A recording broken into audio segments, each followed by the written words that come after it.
going on, everybody? Welcome back. This is MP with MP Talk Sports, and we have some exciting news. It came out earlier this morning that Mike Vrabel has signed a multi-year deal to be the next head coach of the New England Patriots. This is great news. It's very exciting. I'm very happy with it. Mike Vrabel has always been my number one guy that I wanted to see as the next head coach in New England.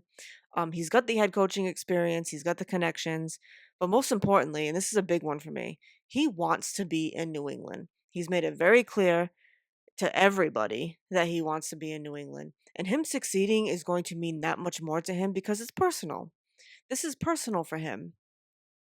And I do believe that he will be the guy that will be able to turn around this team.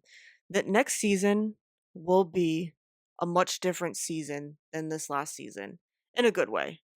But of course, a lot of things need to change for everything to fall into place.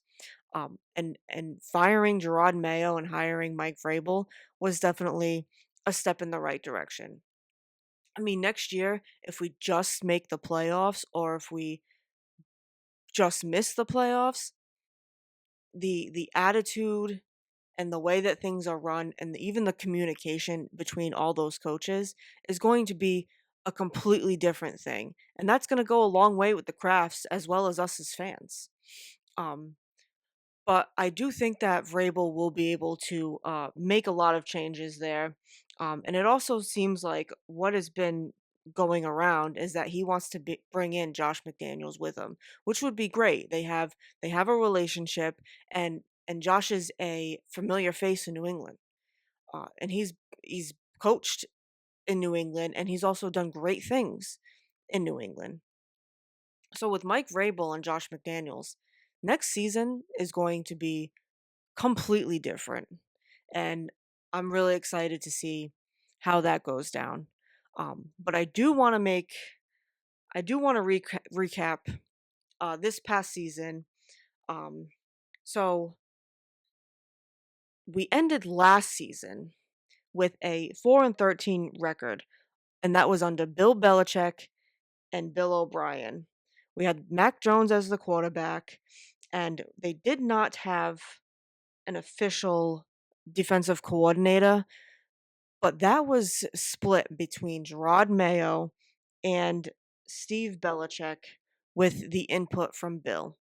And after 24 seasons as head coach, Robert Kraft and Bill Belichick decided to mutually part ways on January 11th, 2024. And then Jerod Mayo was hired as head coach on January 17th, and then Alex Van Pelt was then hired on February 1st.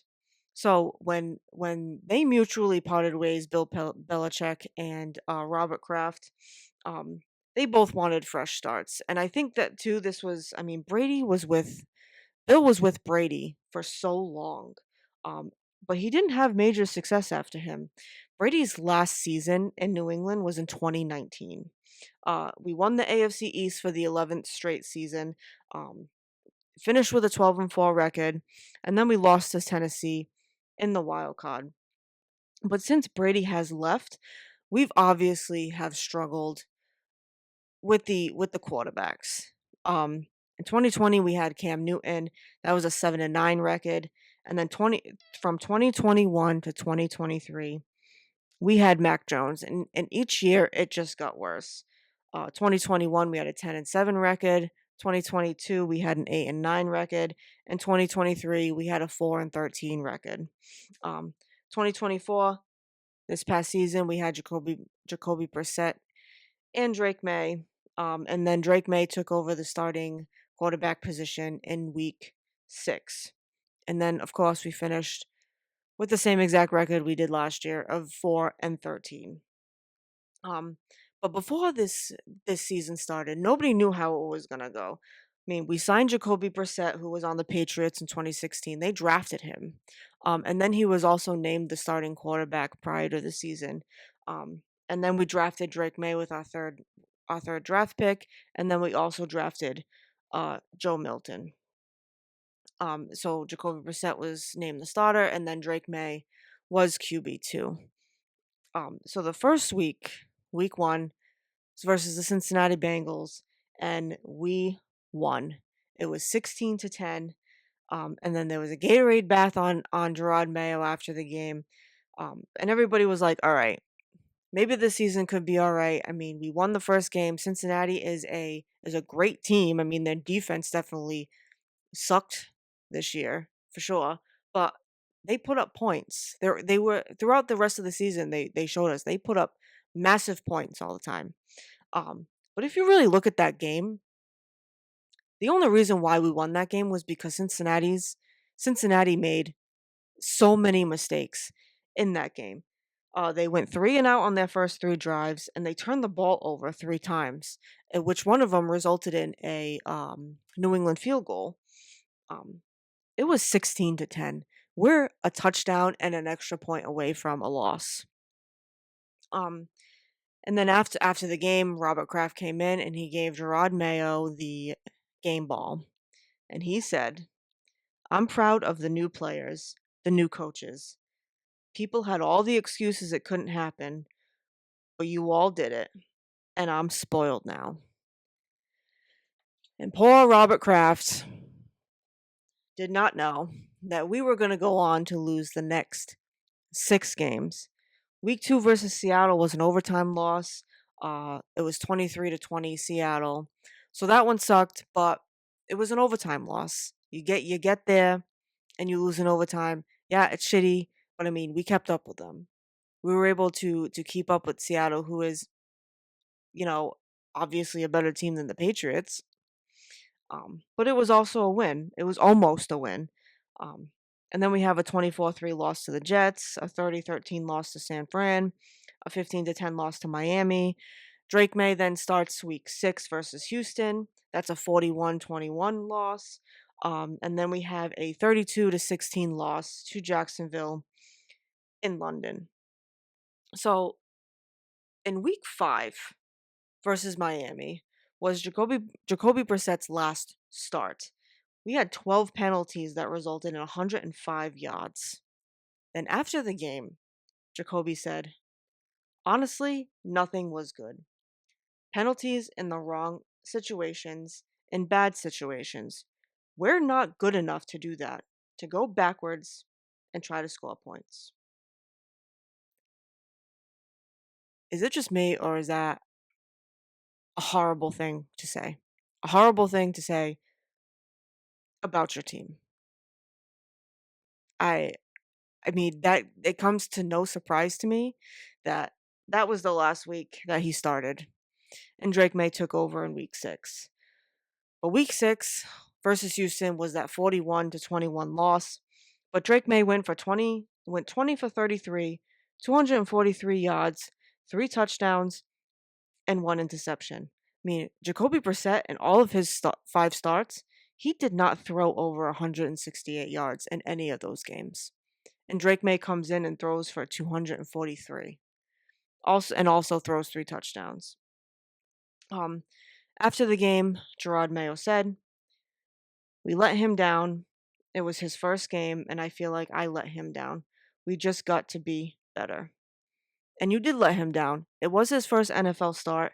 He throws 3 touchdowns and just 1 interception. He throws for 243 yards, and you can't even get him a win. They score 41 points on us. So week 7 was the London game versus Jacksonville. We lost 32-16. We started out strong. We had a touchdown on our first drive. Got 3 points on our second drive. So we had a 10-0 lead until the middle of the second quarter. And then we just fell off. And then this is the game where Jerod Mayo after the game called us soft. He said, "We are a soft football team across the board." I mean, if I was a player on this team, I'd probably be pissed. I mean, Christian Gonzalez did come out at one point and say, nothing that he says to the media hasn't been said to the team to their face first. But still, eh, I'm not gonna talk shit about my friends to the media. I'm not gonna talk shit about my team to the media, even if it's true. I can go say whatever true shit to my friend's face. I can say it all to my team's face. But for me to go turn around and say it to the media, why does the media need to know what the fuck's going on? They don't. They do, but they don't. They don't need to know. They don't need to know your true feelings about something when it's fucking bad. Why would you say bad things to the media? None of that never ever made sense to me when he would do shit like that. And he's gonna do it again throughout the season. We'll talk about it. Um, but he can't control his emotions, and it was clear. It was clear that he can't control his emotions, and it gets worse and is shown again throughout the season. Um, we win week 8.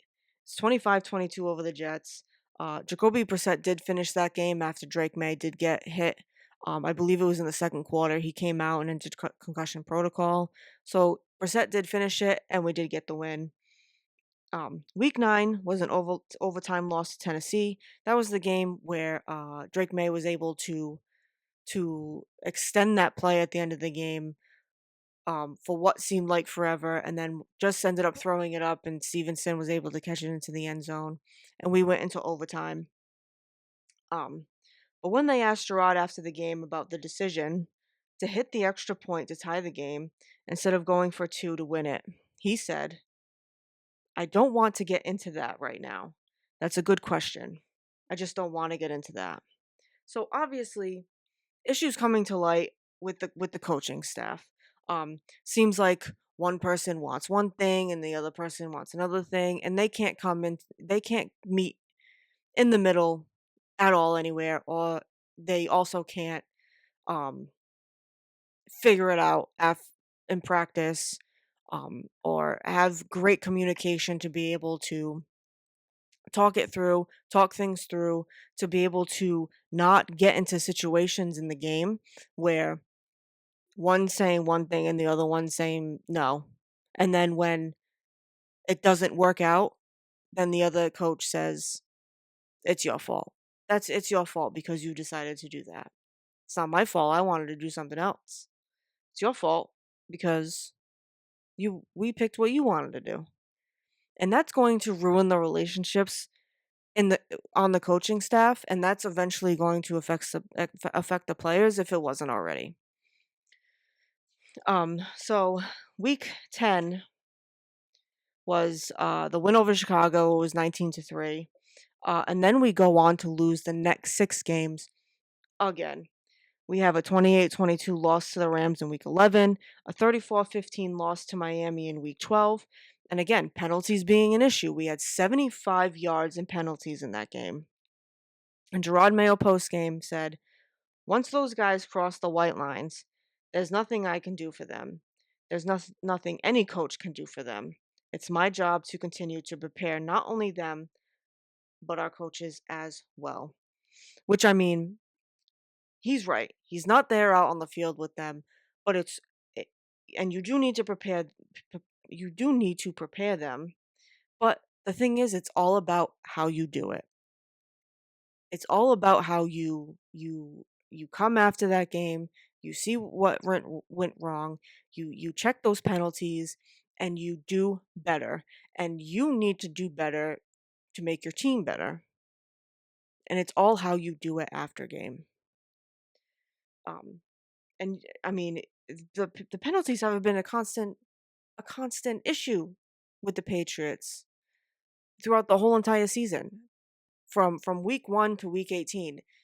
Penalties all the time, and and there has not been any changes from game to game with these penalties, or if any changes, they're minimal from game to game.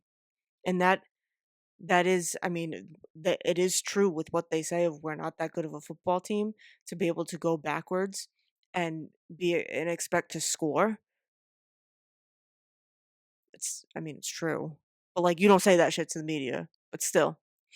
um so week 13 we lose to Indy. It's 25-24, and that was a sad loss. We could have won that game had the field goal, one of the field goals, I think it was a 25 yard field goal was missed. And then at the end of the game, it was a 68-yard field goal attempt with just seconds left in the game, and that was also missed.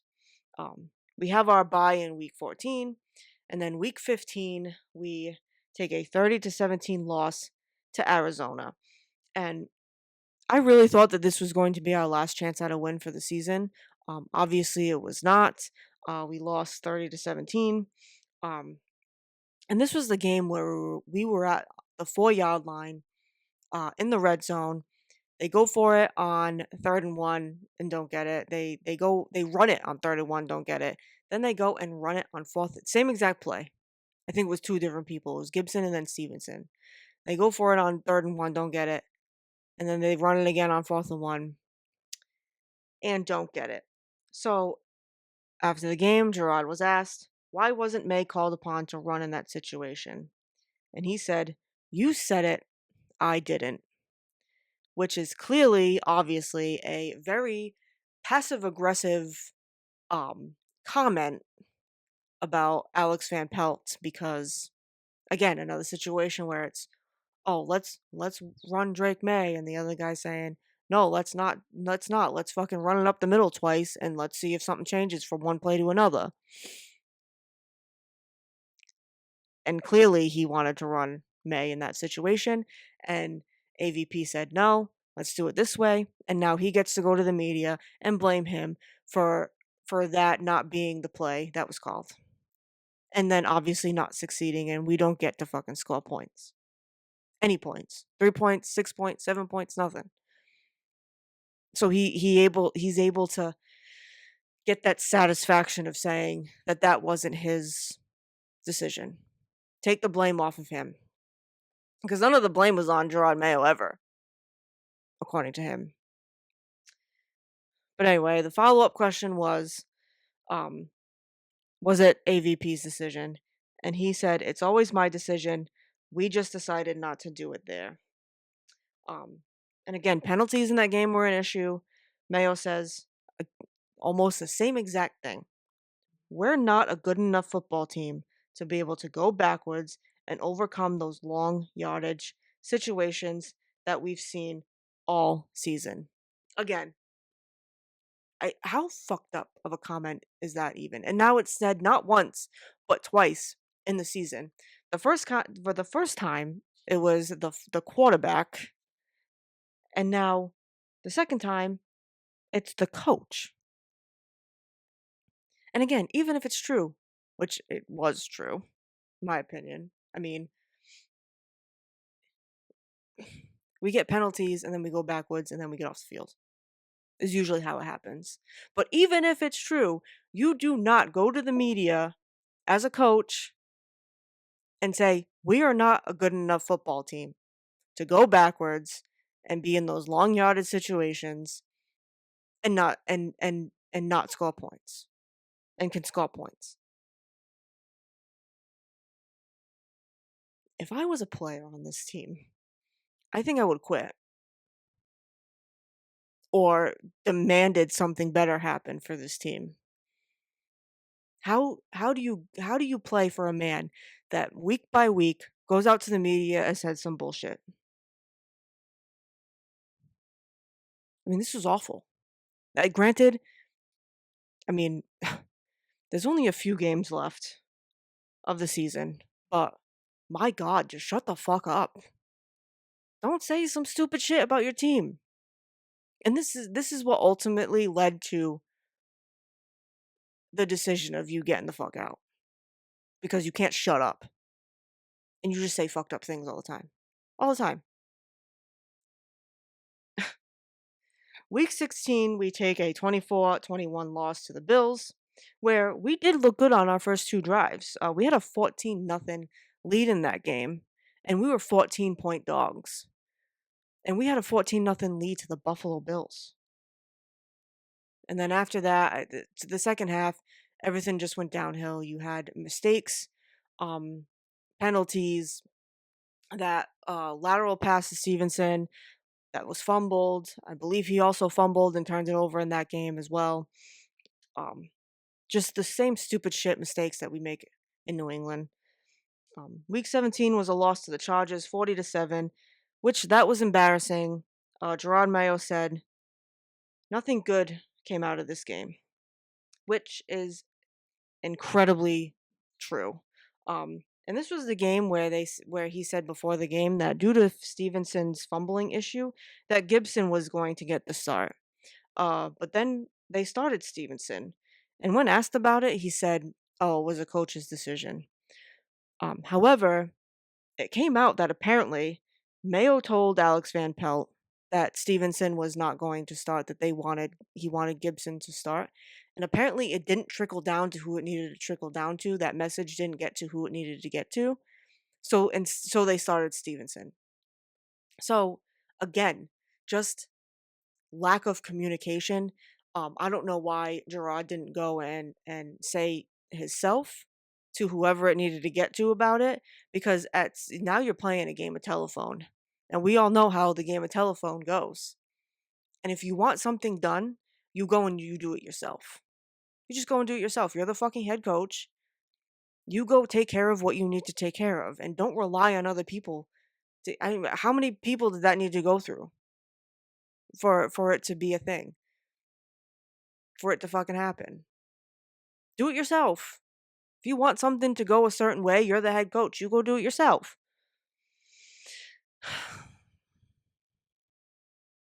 Then of course, we lose the first round draft pick. We beat Buffalo in week 18, 23-16. And Jerod did say he was coaching to win, and he was all standing there smiling on the sidelines like he knew what he was doing. Drake May, he did start the first drive, and then Joe Milton came in to finish off the game. Joe Milton did really well. He did. But obviously, Buffalo rested a lot of their players. And Jerod Mayo knew what he was doing. And I said it before. He was smiling on those sidelines like he was happy that he was doing what he was doing. And he's probably, I mean, he could have been happy with the way that things were going, with how well things were being executed. But at the same time, it's you're playing the backups in the Buffalo Bills team, and he knew what he was doing. He just knew. Then Jerod Mayo was fired within 1 hour of the win. And people do feel bad for Jerod Mayo. I mean, uh, he was put in a shitty situation, becoming the head coach of a team that needs a rebuild and not doing so well, and that the craft should understand and that they should give him a second year. Um, but there was a lot more to come with that. A lot more. And like I said, I think the comments and the things that he said to the media and how he presented himself and how he carried himself and uh the things that he did ultimately led to the Crafts letting him go. And as well as the fans, we didn't back him up. We didn't at all. And the Crafts saw that and they knew that and they wanted they wanted the change. They wanted it. Um and then it comes out recently that after the Arizona game, instead of sitting with the coaches and reviewing film on the plane ride back, he went and sat with the players and played cards with them, while the other coaches are sitting there watching film and doing whatever they need to do, whatever they do on the plane ride back, um, and to get ready for the practice the upcoming week. But when I heard that, I knew that that was when he tapped out. He was burnt out. It was week 15. The season already meant nothing. He tapped out. He definitely tapped out. And for a guy that always talks about how we need to watch the film, we need to get better, we need to stay consistent, we need to watch the film, we need to watch the film, I need to watch the film, and then doesn't watch the film on the way back with all the other coaches, that was a I'm done move. That was a big I'm done move. Um, and if he really cared and wanted to come back next season to be the head coach, he can't tap out like that, even if the season's over. The playoff The playoff hope is over. And if you want to continue to be the head coach and you want to fight for your job and you want to come back next season, don't tap out. You can't tap out. Um, so him getting fired obviously went deeper than our record. It went deeper than anything else. Um, it was about how nobody can communicate with each other. Jerod Mayo likes to make comments and can't shut up. He shows everybody his emotions all the time. Um, so that's what ultimately, from what I can see, is what led to Jerod Mayo getting fired, which leads to Mike Vrabel being hired as the next head coach of the New England Patriots. Um, so we should do much better next season. But this season, obviously, was a very painful season for us Patriots fans. But next season should be much better. And I truly do believe that Mike Vrabel is the guy to at least make it better than what it was this season.